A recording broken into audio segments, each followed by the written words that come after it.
Well, as we celebrate the spirit of Diwali, wealth, wisdom and strength, I'm joined by one of India's most thoughtful and respected market voices, Manish Chokhani. A veteran investor, mentor and former Enam honcho, Manish has always looked beyond the ticker, reminding us that real wealth isn't built overnight, but over time, through ownership, patience and purpose. At a moment when India stands tall amid a turbulent world, he says it's time for this generation to take the baton, to build platforms, to build IPs, own platforms and carry India to the top 2 economies of the world. Today on the interview with me, Ayesha Faridi, here's Manish Chokhani himself. Manish, thank you so much, and firstly, Happy Diwali. Happy Diwali, Ayesha. Thanks for having me. Always a pleasure. So much learning and I'm looking forward to that. But let's start off with the trio, or the trilogy of Lakshmi, Saraswati, Durga. How is it that you actually, sort of conjure this balance into the investing life? So, thanks for asking me that, because it's a pet topic of mine. That if we keep only worshipping Goddess Lakshmi, which is Goddess of Wealth, you miss out, because in Hindi they say Lakshmi ji chanchal hoti hai. She doesn't stay in one place for long. Yes. Unless it's accompanied by knowledge and wisdom, which is the Goddess Saraswati, which in India we worship her for her wisdom. And if you have all the knowledge or you have all the wealth, but you don't have love and emotion in your life, which is what Goddess Durga represents, then what's the value of all of that? Which is why I think they made the holy trio of Lakshmi, Saraswati and Durga. They all have to be resident in your life and your homes together to give you a truly enriching life. And how do you equate that with the world of investing? So even in investing, if you think of it, the world keeps on changing. And if you think of it, those who don't keep abreast with changes in technology or trends, they often fall back. If you think of, say, what companies ruled the Indian index 35 years ago, most of them are not even there in the index anymore. And if you weren't abreast with what was happening, whether it's in IT or whether it's with the trends elsewhere in the world and how they came and impacted us, you would have lost out on all of those, opportunities as well. And similarly, if you only came obsessed about your wealth or your knowledge, you sometimes lose out on the gratitude you must have for being born in this country. Yeah. Because again, it's something I say that if, when God was pointing you down to earth, if the GPS had got mildly off, imagine where you would have landed in the neighborhood. And you'd be more worried about your life or your livelihood rather than, making wealth for yourself. Yeah. Or like as we sit in Bombay this year, you see a culmination of so many infrastructure projects finally coming, making the metro and the coastal road and the trans-harbour link, the new airport. So there is a rate of change which you feel happy about, as someone living in this country. And I always say, you're now in India at the best time, because the next 20 years, where the 27, 28-year-old average Indian will come into their own over the next 20 years, is very different from the average youngster in Europe or Japan, who only have the glory years to look in the rearview mirror. There are youngsters too. No, they do have birth rate. I mean, it's not like it's gone to zero. But if you're born there, you're kind of surrounded with low energy. Your glory years are behind you. You're scared about, what China is going to do to you in Europe or Japan or wherever. So I think at least we are facing it with a spirit of confidence and optimism, that it will take time. We don't become a success overnight. But as this generation especially works towards it, and you said in your opening remarks about, now building our own IP, building our own brands, it's also something which will happen over the coming decade. And you've always maintained that, right? That from India now, if we have to become one of the top 2 or 3 economies of the world, it's upon the younger generation to take it forward, for them to ideate more, to own businesses and IPs. You've always emphasized on that. And there's a time for it, right? Like in our generation, we came just happy to make our livelihood and to have a house and a car and everything by the end of your life. This generation which comes, there is no dearth of capital. Now, whether you come from a business family or you don't, actually the capital gushing towards you is incredible. And it's patient capital, because whether it's venture or private or even HNI families now putting in money, they give you the runway to go and try and create something. And in the past, we grew up in this very agency type model, where an Indian industrialist would take an agency of a foreign company and build a company in India and list it and make money. Or we would become a B2B processor for someone including our much wanted and very respected IT or pharma, we were really generic players for the world. We didn't really own the IP. So even if TCS makes, say, let's say even if but let's say they make $10 billion, the people they are servicing are individually all making $100 billion. And we never took ownership of the IP. Similarly, in terms of brands, when you go abroad now, the largest market cap I think in Europe now is LVMH. Yeah. And all they did was take the small brands or artisans, put them together and build it into an aspirational luxury product. Now, is it conceivable that say a Titan takes Indian jewelry, Indian design, takes it global, and it's a different look, and you have a right to win over there? Is it possible that some of our Ayurveda companies, for example, which have wellness as a central theme, not like allopathy is treating you separately on physical side and mental health is treated separately. You have solutions which are very unique, and India does have a right to win. You take Indian hospitality, for example. We've all been used to say Marriott, then later it transitioned to Mandarin Oriental or things like that. Or the Four Is it conceivable Seasons, you will eventually see Indian hotels or some other brand like that taking Indian hospitality outside? Today, Air India is not at its best, but will we ever see Air India competing with Singapore Airlines, Emirates and so on, and giving you that kind of quality experience? So it will happen. As Japan globalized, we got Japanese brands. Then Korea globalized, we got Korean brands. China globalized, we got Chinese brands. And I think the time for India will also come.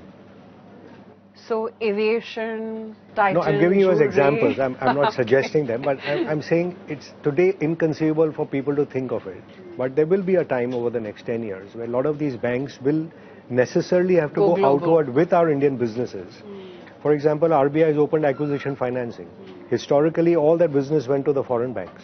Now it could be the Indian banks which could be the providers for a lot of this capital to you.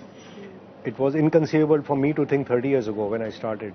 The largest foreign investor was Capital Group, and they were a sub-$100 billion equity group globally.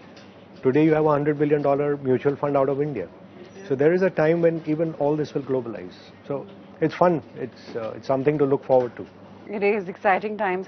But you've always said that real ownership lies in building or owning a business for the long term. We're living in the very quick, QCOM, instant gratification era. How is it that you actually change the mindset of this young generation to actually hold for the long term and build for the future? So, well, the reality of life is you get everything not with instant gratification but delayed gratification. Yeah. And even the examples of the companies you're giving, it's not like Zomato was built in 2 years. Yeah. It takes, as they say, it takes 7 years or more to become an overnight success. And all these people have put in the hard yards. Even there's a company which we had invested in early called Lenskart, yes, which we had invested back 10 years ago. Yeah. And at that time, I think it was probably a $100 million pre-money number on which we had gone in. And it's probably going to come I'm not giving the number because I don't want to steal their thunder on their IPO, but it's billions of dollars. So it takes its time, and it's not like every person is cut out to be an entrepreneur. Our market gives you a chance to come into equities through mutual funds. But people who have the wherewithal, if I give a statistic, the richest investor in the stock market would say have reached 50,000 crores, which is a staggering number by any yardstick anyway. But if you take the promoter of 125th number company in India, his wealth would be in excess of that. So in the markets, you have to be number one to become 125 on the entrepreneur list. So isn't that something much more worth trying if you have the ability to do that? And if not, of course, this is great. Like I saw recently, someone puts out Shah Rukh Khan makes $1 billion in his wealth. By being the number one megastar for 30 years, that's the number he reached. So stock market better than being a movie star, but being an entrepreneur is better than being a stock market investor.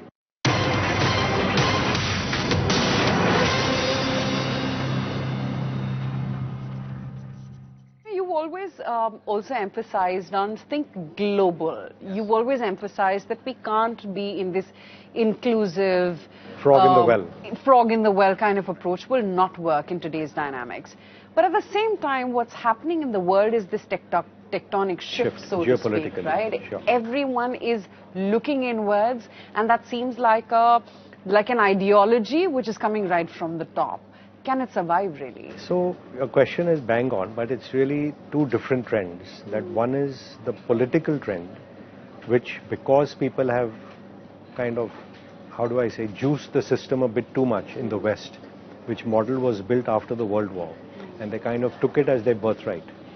So that second and third generation gave away the efforts of the hard work done by the previous generations of Americans or Europeans. And therefore, when you start giving away jobs to immigrants, and then the immigrant becomes rich, you start resenting them. And that's the move towards the right-wing politics in most of these countries. Like imagine Britain, which went out and imposed themselves on half the world, voting that let's get the immigrants out. I mean, you guys went, and it was a bit rich. It was a bit rich for UK to say we don't want foreigners in the country. Like, why did you come here then to start with? But that trend is playing out globally, and that's a political trend. But at the same time, it's not like businesses have ceased being global. So when America decided we will outsource manufacturing and it all went to China, today China is pretty much 50% of global manufacturing capacity. And you can't wish it away, whatever the political leadership says. And we are seeing evidence of that, even in how gently now Trump talks about China, as opposed to India or Brazil, where he stacks very heavily. Even the Chinese, I don't think they can do without the American market as well. And they may route it through different ways. But eventually, if a third of the world's produce reaches the American consumer, they have to find ways to reach them. And in that same vein for us, if we are 3-4% of global GDP and 3-4% of global market cap, and if we are content to remain 3-4% and be a distant number 3 to America and China, which is okay. But if we aspire to closing the gap between a 4 trillion and a 20 trillion, surely you have to take share of global markets. And that global market, like I said, cannot become just a processor for IT or pharma or small amount of manufacturing. It has to become a mega owner of IP and brands, because the value capture really happens there. And you have deep domestic markets now. So for example, Indian two-wheelers are global because they had depth in the domestic market. Now you may laugh that, oh, they are only selling into Latin America or Africa or rest of Asia, but it is a global market. It doesn't mean globalization only means I have to go and sell into the US. There are markets out there in the whole world.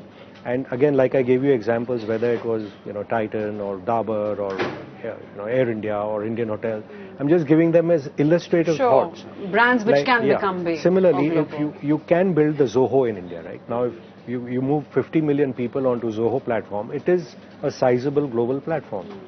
Like the Tatas took over Tejas network and we built our 5G stack, and they will now build the 6G and so on. It's not like we cannot do it. Our thought process was, first let me secure my current, then I think about the future. I think now the current is secure. We've got a $4 trillion market cap. We probably got more than $3 or $4 trillion worth of gold now. We've probably got $3 or $4 trillion worth of real estate now, if not more. So it is a wealthy country. Now for people to start thinking from a place of confidence, that now let's take bets, because how do we take this 10 trillion of wealth and make it 100? It's not going to happen by doing what we did, historically for the last 20 years. What will it take, really? It's intent. You gave some examples. I think it's intent. It's just a question of intent. It's not that there's no lack of energy, there's no lack of brain power, there's no lack of capital. And if you have the intent, technology now is for you to create. Is it intent, or is it just contentment of being homegrown and doing well in the I think there was some degree. I would still say it's not a slam dunk, because our difficulty of doing business over here is not something which is gone. The difficulty of the court processes and the processes which delay you in the bureaucracy are not something you wish away.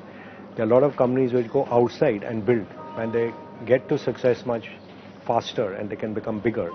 Because again, the same example, if people can leave India and become CEO of Google and Microsoft and so on, it's not like there was lack of brain or lack of understanding of technology. It's how do you create that ecosystem. And I think the triad of putting defense, automobile industry in particular, and universities together is really how most technologies have developed in the world. Because really auto use is really half of most countries' manufacturing GDP. Because they're putting and consolidating everything together. And that's why they have the wherewithal to take technology and putting things together and going down that path. And the IT side of technology which really comes out of defense, because now most of defense is not about guns and arrows. It's really what can you do about cyber? What can you do in space? Like if you had not built, say, this Akash Tir domestically, with 4 or 5 S-400s, you won't have been able to even counter a Pakistan. Imagine what would happen if the other larger neighbor were to do something with you. So clearly it is again this technology, defense, auto, universities, all has to come together, and it is happening. And the government, I think, is also conscious and playing down that path. So I want to link it to investments. How is it that you actually make your portfolio go global, and especially for the retail investor who doesn't have many options, and you're trying to build a portfolio which is not just China plus one, it's US plus one, and maybe then RIC, as you describe it, Russia, India, China as well on everyone one needs end. to play, So, well, for a retail investor, first of all, you play to your strengths. So if you know cricket, don't try and play soccer.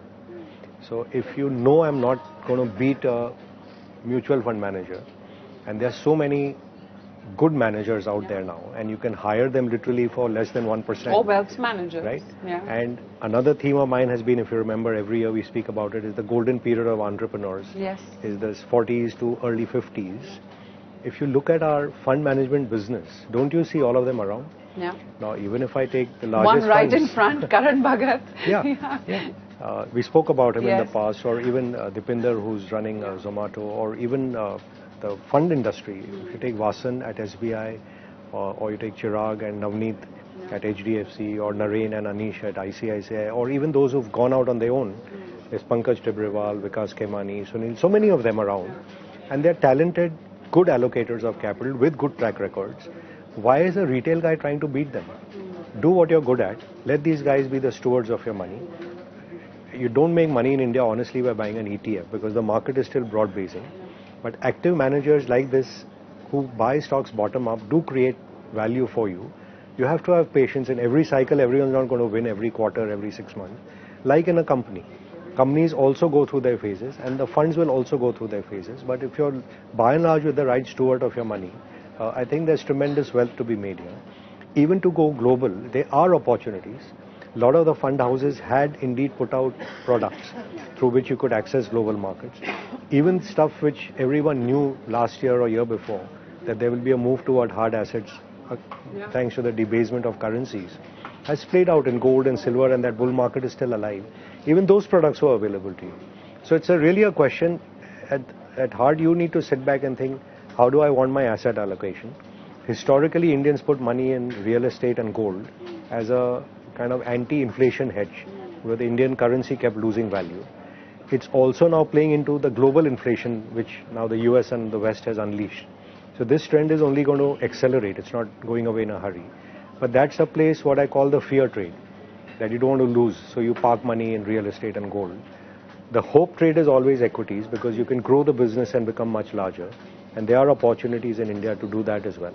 So if your asset allocation mix is okay, your position sizing is okay, you don't get stampeded out whenever some kind of global turmoil upsets our markets.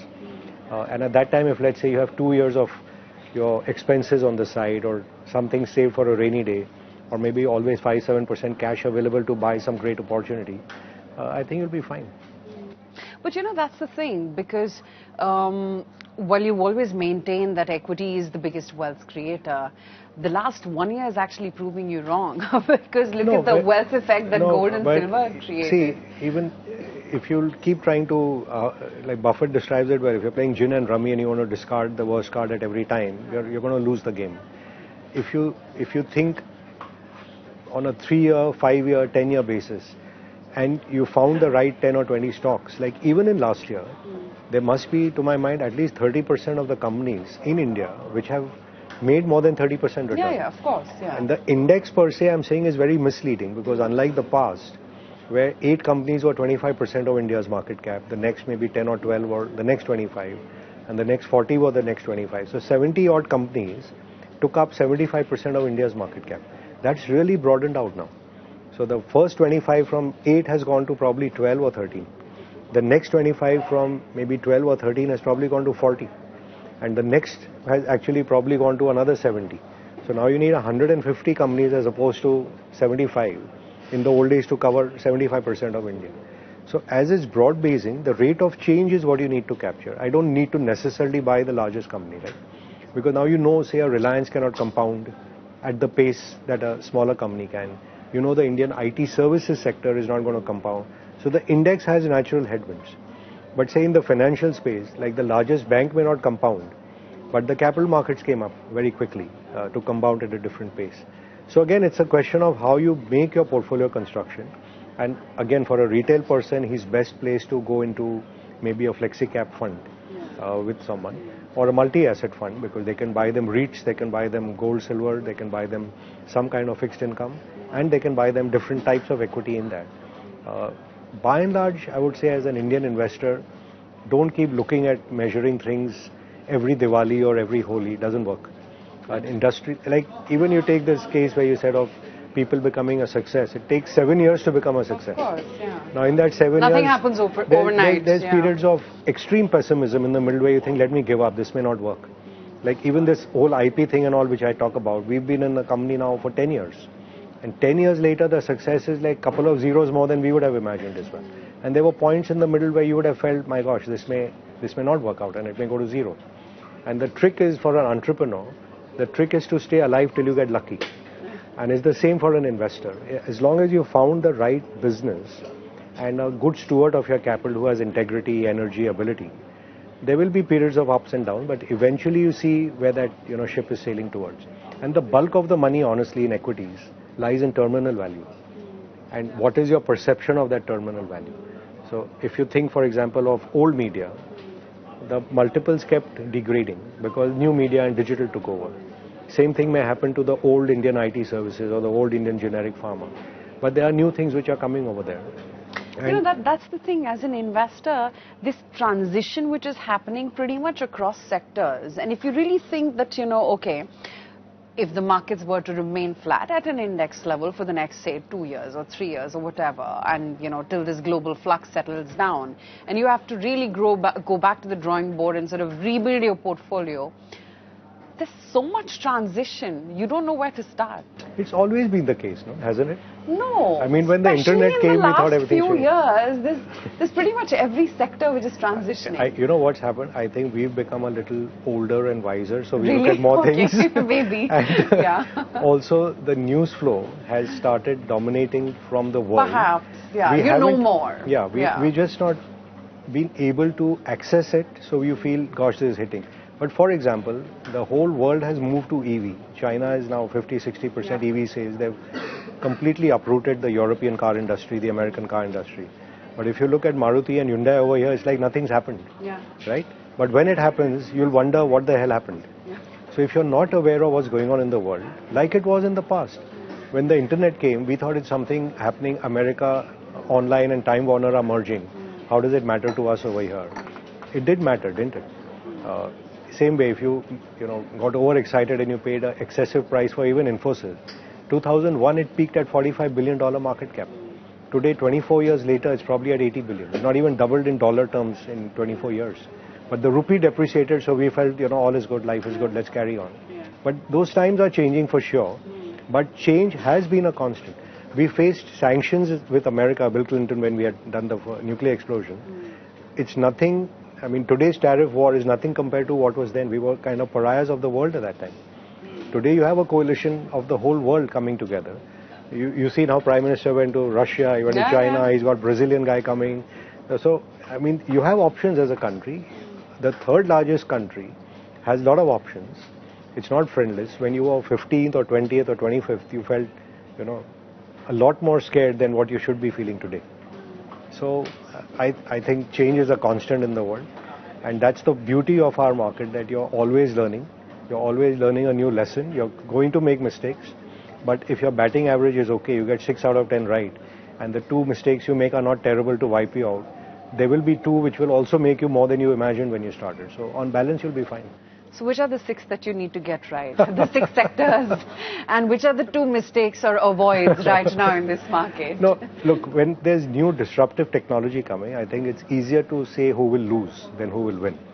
And I think it's well known now that the old style of Indian IT bodies being thrown at the problem for coding is going to change. In the interim, they may be used a lot to organize the data sets. So it could be a Y2K period for the next few years. Yeah. But beyond that, if they don't morph and they start using the same agentic AI to become a lot more productive and change the pyramid structure of the companies, they may fall on the wrong side of it, like it happened to, say, the broadcast industry. Auto industry, is going to move towards EV. So they're having the moment in the sun today, GST, Navratri. We don't want to spoil anyone's mood. But if you look out 4-5 years, it's not going to be the same set of leaders over here. Pharmaceuticals is changing from chemistry-based to biotech. And the way AI has been unleashed, my son tells me that all the PhDs in the world put together got 190,000 proteins identified. And then Google put AlphaMind on the job, and they released 190 million proteins in one go. So now you can go and see what you want to create from that. So a lot of these worlds are changing. Like if you look at Merck or Glaxo or Bristol Myers, they trade at single-digit Ps in the US. We are paying mid-25 multiples for our pharma. They're all coming here to So some are going to change. Yeah. Why is the world coming and listing here? Because they're realizing this is our last chance to encash. Yeah. And we are seeing reverse FDI now in India, where the foreigners are coming and listing and extracting money from here rather than other way around. So, like I said, who's losing is easier to spot. The winners, again, is obvious to me is that the users of this technology always end up on the right side. So today it may look like the pick and shovel guy who's doing the data center or the power, maybe they make money today. But who's the long-term winner, say of the internet? Who was the long-term winner? It was the Googles and the Amazons who used the power of the internet to take stuff to the market. It was people like us in financial services. My business could globalize and I could serve people with no great incremental cost. The same thing applies today. BFSI, pharmaceuticals, they have the most organized data sets, healthcare. And on those data sets, when you start using AI, like we can create now analyst reports in 10 minutes. Yeah. I don't need an army of analysts. I'm sure your research team does the same now. It's pretty much insane. Now imagine this at scale in a banking system, in a mutual fund, in an insurance company, in a pharmaceutical company, in a hospitals company. Everyone's data is there with you. Preemptive medicine. So these users of AI are going to be the big winners because we aren't going to create kind of indigenous AI to compete with what's going on in the world. We will create maybe our own language kind of models, and we may put them to different uses like we did with Aadhaar or Digi-Yatra or the India Stack on financial side. But other than that, I don't think we're going to create a Google or Nvidia for the next 5-7 years at least. But also, like you saw, it's doable with the people like Zoho. I've been following his interviews. That it's not insurmountable what can be done over here. So I hope that gives you, like even defense, like Akash Tir is a creation because of the need of the hour. So if you think between the triad of defense, auto and universities, something exciting is going to come out in India over the next few years. Interesting. So do you think the private sector can do it alone? I know defense, of course, is no one can do it alone. No? Some of these problems are so large and the opportunities are so large and they're so global in nature. So let's say you create a defense system over here, but it's not world class. Why would any other country buy it from you? And indeed, why would your armed forces buy it? Like, are they happy with Tejas Mark 1? No, they already want to have Mark 2. And they're probably working on Mark 3 as we speak. Are you happy with an inferior drone? Because you have to compete with a drone which can come from anywhere in the world. Enough youngsters creating it. Were you happy with the Akash Tir? Are you happy with the cyber security? So there's so many opportunities over here. So businesses we can't even imagine. Like, could you imagine a Zomato 10 years ago? Could you imagine a Nykaa 10 years ago? I cannot imagine my life now without Zomato and Nykaa. That much I can you imagine we lived in a life without a cell phone? You don't know how to call your driver now. I don't know how we function. How did we function? So, how did we do it? But that's how life carries on. The changes come so slowly you don't realize they get embedded in your life. Like if you get now these glasses which are coming with, which can see and tell you live what's going on, or translate languages. Like if this interview could be in 27 languages simultaneously. We may not even use phones. You know, it'll be all they're wearable devices eventually. Absolutely. Absolutely. Do you see any of the Indian companies getting there? Someone will make it. Look, I don't think we preemptively knew when some of these companies came what they could become. I don't think the entrepreneur themselves can see. We've been involved with one company, you know some of it, but I don't want to speak about it here. But what we started with and where we are ending up is 1,000 times different in magnitude and also probably end use. But as long as you keep pegging at it, like you say, the entrepreneur has to stay alive till he gets lucky. Like Nokia in the beginning was not a cell phone company, right? Sony, I don't think in the beginning was a TV company. So where they start and where they end up, you keep plugging away, and then you get a moment of eureka, and off to the like even the great Titan. It was a watch company. It wasn't a gold jewelry company. But now it's right? predominantly jewelry. Famously comes and keeps saying, I bought Ayesha motor for, I think, for the trucks or the motorcycles, and the other one took off. So you don't know. You just stay in the right place, hunt in the right place, so you can get lucky. When you get lucky, you should get big lucky. So Nimish Bhai always tells me, it's not how often you are right. It's like how much do you make when you are right. So very nice. So you take sizable bets, basically. No, right? he put it very well for me when I was young. He said, can you imagine this company can make profit equal to its market cap, even if it takes 10 years? Can you imagine it? If you can, then you are a rightful owner of the company, because you are imagining what it can be. Then you will not have fear in between when it loses track, because you know what you're playing for, and you won't get sidetracked if there's a global crisis or there's COVID or there's war or this or that. You will stay the course. And for my son, I've translated it into, when you buy something today, can you see a 5P 5 years out? Very simply, what that means is, that means you have a view on the business for 5 years. And in that 5 years, most companies will end up trading between 15 and 25 multiple. Right? We don't imagine 50 when we are buying. Yeah. But if you get 15 to 25, that's 3 times if you make 15, or it's 5 times if you make a 25P, which is a fantastic rate of return. 3 times in 5 years, 5 times in 5 years is between 24 and 40% compounding. And if you can keep doing that consistently and keep seeing your portfolio regularly, that is my business on track. What the market does, we don't care about. Frankly, there are days I don't know what the index is, what the stock prices are. Frankly, we don't care. And you just keep your pencil sharpened every day. But again, to quote the great Buffett, he says, activity and achievement are not related. Activity, yes. So you do so much activity otherwise every day. You're trading in, trading out, this Diwali, next Diwali, this season, that season, this quarter. But it doesn't matter, in the long haul. Run. Yeah, that's true. Yeah. Because power of compounding always wins. It is. Yeah.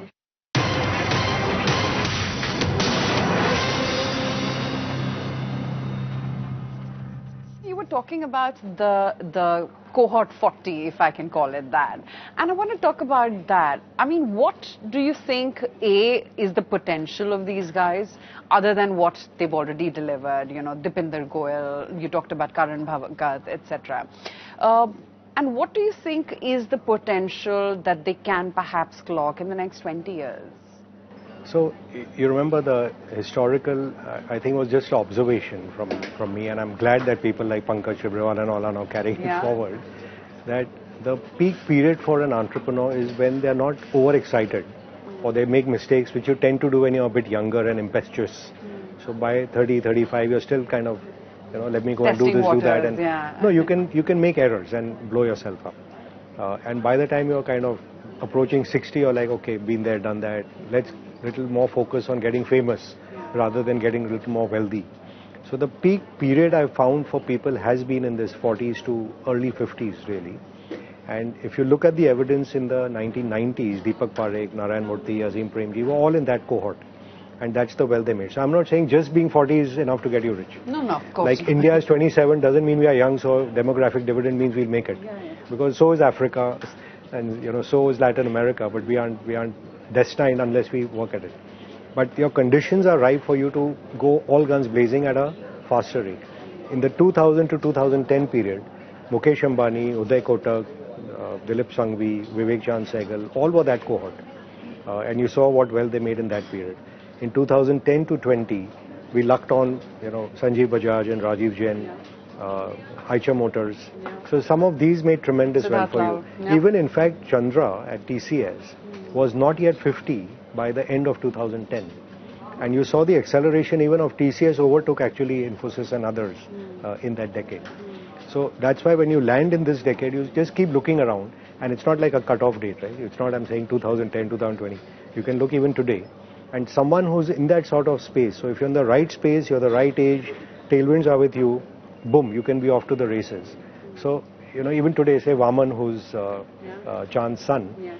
He's taking Motherson beyond what the traditional areas of auto. He's getting into defense and EMS with Apple and others. He's getting into aerospace, medical. So the degrees of freedom with that kind of engineering talent that they have are a lot. For example, and I'm not suggesting them, but say Nisa Godrej, Veer Advani, they're all in the right place at the right age group. Anant Goenka at Seat Tire. So there are many examples. I'm just giving them as illustrations that the old leadership will change to the new. And like they said in the famous Lion King, the king is dead, long live the king. Not to say that they're dead, but are you certainly already this watching generation... Lion King with your grandson? Not yet, he's too young. Okay. He's 3 months old now. Yeah, but you know what I'm saying, that this change is really what the fun is. And the markets are a place which you have to be abreast with what's happening in the world and be aware.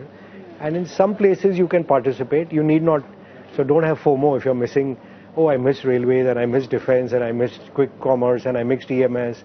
It's okay, there's something else which is going to come.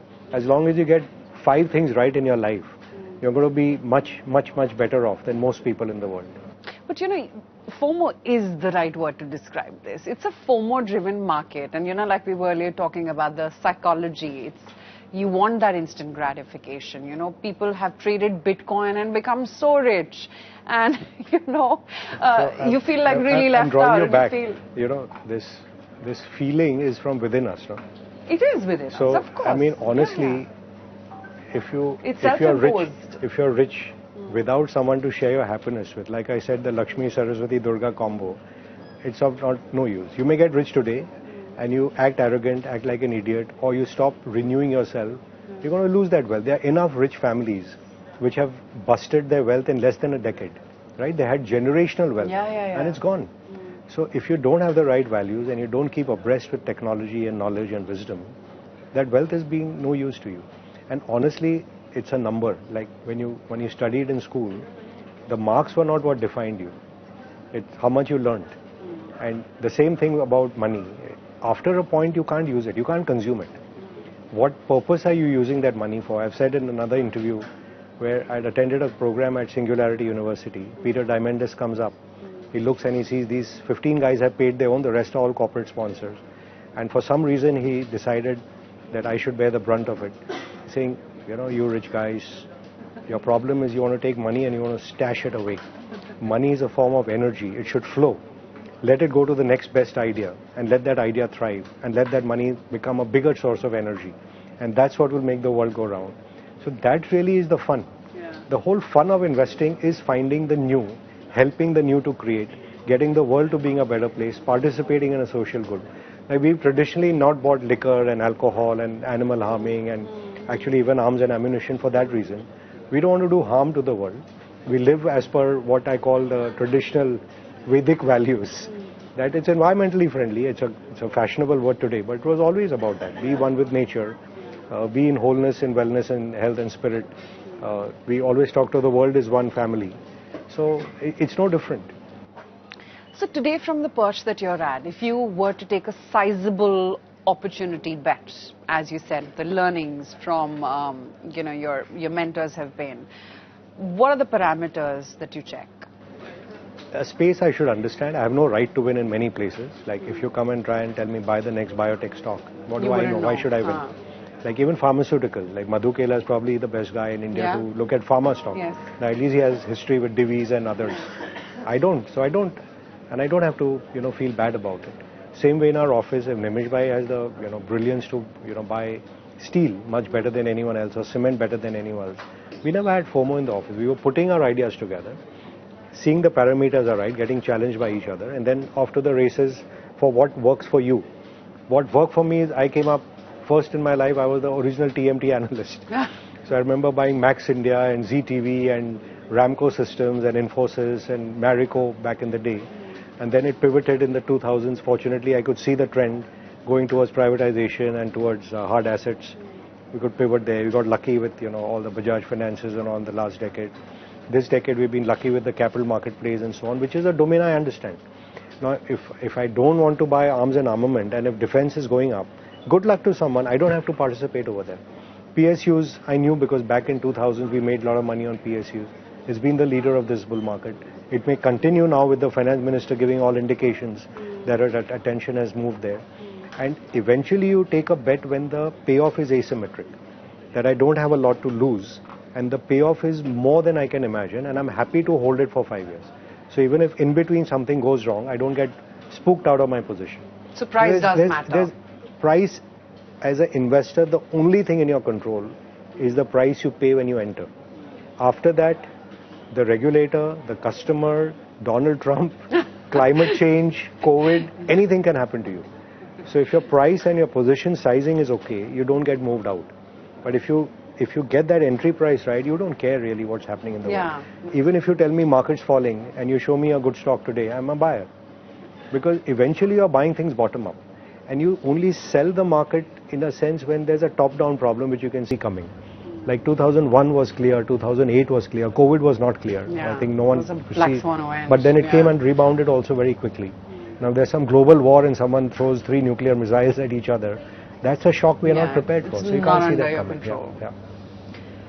So you've referenced Kenny Rogers, right? And the song, The Gambler, knowing when to hold and when to hold it, when to fold it, when to walk away and when to run. So it may be fun for people to just Google the song and listen to it, or you could play it later. But it's a fascinating song. I had heard it when I was a youngster and I never related it to the stock market. But in a sense, you're taking bets in the markets, and it's not gambling, but it's certainly you're taking a view on the future, which is always unknown. And like I said, if you bought it right, you don't care. But in that same spirit, you do have to know when to hold it, when to fold it. Why don't you just hum it? No, I'm not a singer for that. But play the tune for it'll be fun for Diwali. It'll be fun for people. So then it's not about time in the market, right? It's also sometimes timing it, right? There are some periods where markets go through these classic 5 or 6 phases, which again we've spoken of in the past, where in the beginning no one believes anything. And like you're seeing today, the government's trying to back you with PLI schemes, with tax cuts, with GST cuts. The central bank is trying to cut rates, flood you with liquidity. That's typically ripe conditions for a bull market to take off. Like today, we don't think earnings are going to come and therefore you're skeptical. But 2 or 3 sectors are doing well. Like today you mentioned defense or EMS or QSR, quick service. So these are doing well. People are, but it's only a few sectors. But that sector spread the boom to others because their vendors or their customers or their shareholders make money. That boom then spreads and the earning accelerates for everyone. Then again it gets sold into. And then finally we become like a meme, like this time is different. Like if you think back to 2005, we became part of BRICS. They're going to take over the world. It came 20 years later, but it was a meme. And then the stocks go parabolic upwards. And at that point, someone gets into trouble. Either the leader of that, or like a Reliance Power will happen, or some Harshad or Ketan will go bankrupt, or some bank will blow up. But that, I'm just saying in typical cycle. So that phase 3 climax happens, which you aren't seeing anything like that today. But there is a sharp sell-off for that unexpected reason, which is followed by that pullback, where all those who are left out say, hey, good chance to get in. And in that pullback, the smart money starts selling and there's distribution. So you get a slow, extended, sell-off. And because that sharp rally was so powerful, inflation hits. And so central banks start tightening, interest rates go up. And that starts gradually acting as a force of gravity pulling markets down. Until finally, after phase 4, you get this collapse, where everyone now gives up. Kuch nahi hoga, earnings nahi aayenge, India is dead, China is attacking, US is attacking, they give up. That's when the government comes back and tries to, let's find a way to kickstart. Or some important commodity takes off. Like in India's case today, you think of all these government actions, RBI actions, and $3 trillion, $3.5 trillion worth of gold sitting in Indian homes without people realizing it. The value of gold has really done dramatic things for the average Indian. The value of Indian equities is 85% owned by Indians. And even your underlying real estate values have all gone up. So like I said, it's a $10-15 trillion wealth sitting in India, which is showing you all this premiumization going on. You're buying bigger homes, part of it inherited, bigger cars. You've not paid for it. Whatever it may be, but people have played by and large by the rules and gotten rich. I don't grudge anyone who had gold and jewelry in their home or they had large land holdings. They've gotten rich. Good luck to them. But the fact is, as a country, we're getting better. And therefore, you have this wealth now to deploy to take us from the journey of 10 trillion to 100 trillion. And again, like I said, the fun of this market is it pays to be an optimist over here because things are getting better and better every year. How do you keep the balance when there is just so much happening in the market, and especially in today's day and age? I mean, you still have that calm and zen about you, so taking those big bets. So, Ayesha, number one, I was born a Libran. Okay. So that's a balance always, and we're always swinging, right? Aquarian, yeah, as bad. Yeah, no, well, Aquarians are the most generous, and the rich fish, always the rich fish in the ocean. And the second is thanks to Vallabhbhai and my mother, I learned Vipassana meditation early, and our family being very spiritual. We're not religious but spiritual, and that keeps you on balance because in a way you say you're just like the medium through which this energy passes. And like you're playing a role in this life. This life, God may have intended us to be a steward of capital directed to the right places. Next year, I may be the entrepreneur who's coming and approaching this fat guy like, give me some money to take my idea forward. Or you may be a journalist, or you may be, a cricketer to entertain the world, or you may be born a beggar to see it from that perspective. So, as you know, this is temporary. Yeah, so don't go crazy. You're learning, like this life you're learning physics, next life you'll learn chemistry, third life you have to learn psychology. You'll get different lives to come back and learn your lessons to go back to essentially what is, everyone is the same in the world, isn't it? We all have the same needs, same desires end of the day. Good education for our kids, good health for our parents, happiness with our spouses, a lot of good friends, and a great country to be born in. So, what's been the biggest lesson that markets have taught you so far? Curiosity, humility, gratitude. And biggest mistake? Not holding on long enough. Yeah, with stock? Many, too many. If I had held many things, I wouldn't be here, right? I wouldn't be giving TV interviews. I'd have been living in Monaco or something. Is that the ultimate idea? No, but I enjoy being in the mountains, in the mountains and valleys and so on. So every escape I get, I'm off to the mountains, whether it's in India or it's in Europe. That's really my heavenly place. But like another famous song, Heaven is a Place on Earth, which you make it. So I can do a plug for my wife. Every time I'm with her, it's heaven. I'm sure. We'll send this clip to her as well. But Manish Chokhani, thank you so much for your time. Always such learning, and you really sort of keep our creative juices flowing, and so much food for thought. Be cheerful and be grateful. Yes, of course. Thank you so much. Thank you so much. Thank you.